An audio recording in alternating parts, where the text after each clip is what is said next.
Hello बच्चों, let's read the question. The question says in each of the questions given below, a statement is provided. State whether the given statement is true or false. Substantiate substantiate your answer by giving the reasons. ठीक है बच्चों, तो हमें क्या करना है कि हर एक स्टेटमेंट को एनालिसिस करके हमें आंसर देना है कि ये ट्रू है या फिर फॉल्स है। ठीक है बच्चों, तो इस क्वेश्चन को करने के लिए हम क्या करेंगे, की कंसेप्ट अप्लाई करेंगे। की कंसेप्ट, और की कंसेप्ट के अंदर हम क्या करेंगे, लॉज ऑफ मोशन का भी यूज करेंगे, और हम क्या करेंगे कि एक्सिलरेशन की जो हमारी डेफिनेशन होती है उसका यूज करेंगे। तो एक्सिलरेशन हमारा क्या होता है, change in velocity with respect to time. So acceleration को हम क्या लिख सकते हैं, डीवी अपॉन डी टी, और इसी तरह से वेलोसिटी को हम क्या लिख सकते हैं, D X over D T, D X upon D T. ठीक है बच्चों, सो वेलोसिटी हमारी क्या होता है, change, rate of change in displacement, और एक्सेलरेशन क्या होता है, rate of change of velocity. अब हम फर्स्ट स्टेटमेंट के ऊपर अगर चलें, it is not possible for an accelerating body to have zero velocity. इसका मतलब पहला स्टेटमेंट क्या कह रहा है, तो पहले स्टेटमेंट को हम यहाँ पे समझ लेते हैं। तो वो ये कह रहा है कि अगर कोई बॉडी एक्सेलरेट कर रही है तो उसके पास में जीरो वेलोसिटी नहीं हो सकती। तो इसको हम विद एग्जांपल समझते हैं। तो हमने क्या किया कि एक कोई भी ऑब्जेक्ट है उसको यू वेलोसिटी से ऊपर की तरफ थ्रो किया। ठीक है बच्चों, और यहाँ पे ये मैक्सिमम हाइट एच पे पहुंचा। तो और हमें पता है कि मैक्सिमम हाइट पे वेलोसिटी जो होती है, फाइनल वेलोसिटी, वो हमारी क्या हो जाती है, जीरो हो जाती है। ठीक है बच्चों, तो मैक्सिमम हाइट पे फाइनल वेलोसिटी जीरो हो गई। पर उस कंडीशन के अंदर जो एक्सेलरेशन लग रहा है, ग्रेविटेशनल एक्सेलरेशन लगेगा। जब बॉडी को ऊपर की तरफ थ्रो करेंगे तो एक्सेलरेशन हमारा क्या होगा, ग्रेविटेशनल एक्सेलरेशन के इक्वल होगा, और वो लगेगा नीचे की तरफ। तो देखो यहाँ पे मैक्सिमम हाइट के ऊपर वेलोसिटी जीरो है, बट एक्सेलरेशन हमारा क्या है, जीरो नहीं है। एक्सेलरेशन की कुछ ना कुछ वैल्यू है। ठीक है बच्चों, तो ये पॉसिबल हो गया केस, वेलोसिटी जीरो है फिर भी एक्सेलरेशन है। तो पहला स्टेटमेंट हमारा क्या हो जाएगा, फॉल्स हो जाएगा।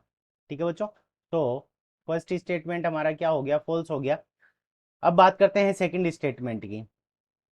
ठीक है बच्चों, अब सेकंड स्टेटमेंट को हम इसी डायग्राम से समझ सकते हैं। तो यही हमारी वेलोसिटी है, और ऊपर की तरफ हमने क्या किया है, बॉल को, ऑब्जेक्ट को यू वेलोसिटी से प्रोजेक्ट किया है।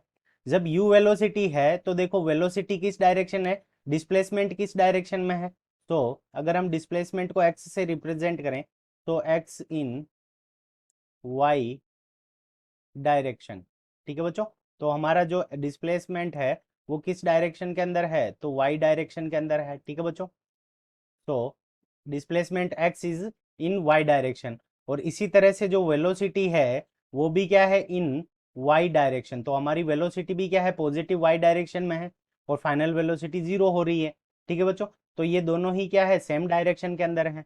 पर अगर गेंद जब नीचे की तरफ आती है तो उस कंडीशन के अंदर डिस्प्लेसमेंट है वो हमारा नेगेटिव वाई वाई डायरेक्शन के अंदर हो जाएगा, और उस कंडीशन के अंदर जो ये एक्स होगा उसकी भी डायरेक्शन क्या होगी, नेगेटिव वाई डायरेक्शन, और वेलोसिटी की भी जो डायरेक्शन होगी वो हमारी क्या हो जाएगी, नेगेटिव वाई डायरेक्शन। तो दोनों ही क्या है, सेम डायरेक्शन के अंदर है। जिस डायरेक्शन में डिस्प्लेसमेंट है उसी डायरेक्शन में वेलोसिटी है।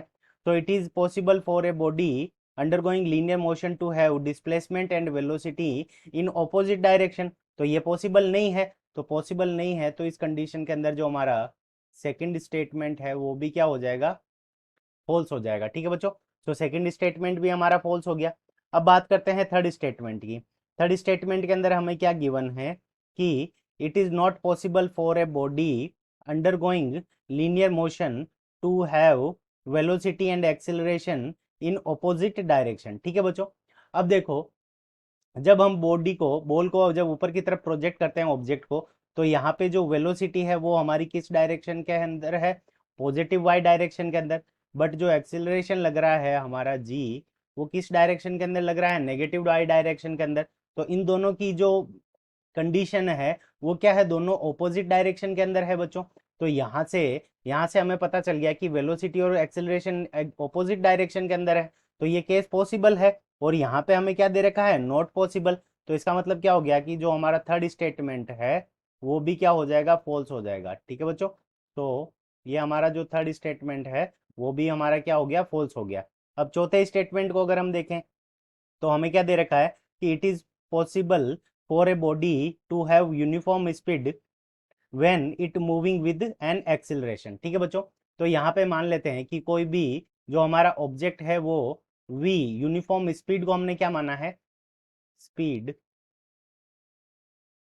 स्पीड हमारी क्या है बच्चों, तो स्पीड है v, और v क्या है, यूनिफॉर्म है, बट इसके हर एक पॉइंट के ऊपर जो वेलोसिटी होगी वो क्या होगी, इसके टेंजेंशियल पॉइंट के होगी, तो यहाँ पे v जो वेलोसिटी है वो क्या हो रही है, तो वेलोसिटी, वेलोसिटी हमारा क्या हो जाएगा, अब वेलोसिटी हमारा हो जाएगा v वेक्टर, ठीक है बच्चों, वेलोसिटी क्या हो जाएगा, वेक्टर होता है, तो हर पॉइंट के ऊपर इसकी जो डायरेक्शन होगी वो क्या होगी, टेंजेंशियल होगी, तो यहाँ पे वेलोसिटी चेंज हो रही है तो इसके कारण क्या आ जाएगा, एक्सिलरेशन आ जाएगा, और एक्सिलरेशन हमारा क्या आता है, सेंट्रीपिटल एक्सिलरेशन आता है, जो क्या करता है, बॉडी को अंदर की तरफ, ठीक है, तो सेंट्रीपिटल एक्सिलरेशन को अगर हम ए सी लिखें, तो सेंट्रीपिटल एक्सिलरेशन की जो वैल्यू होगी V square divided by R, ठीक है बच्चों, और आर क्या हो जाएगी, हमारी रेडियस ऑफ सर्कल हो जाएगी, ठीक है बच्चों, तो यहाँ पे देखो यूनिफॉर्म स्पीड है, बट डायरेक्शन चेंज होने के कारण वेलोसिटी क्या हो रही है, हमारी चेंज हो रही है,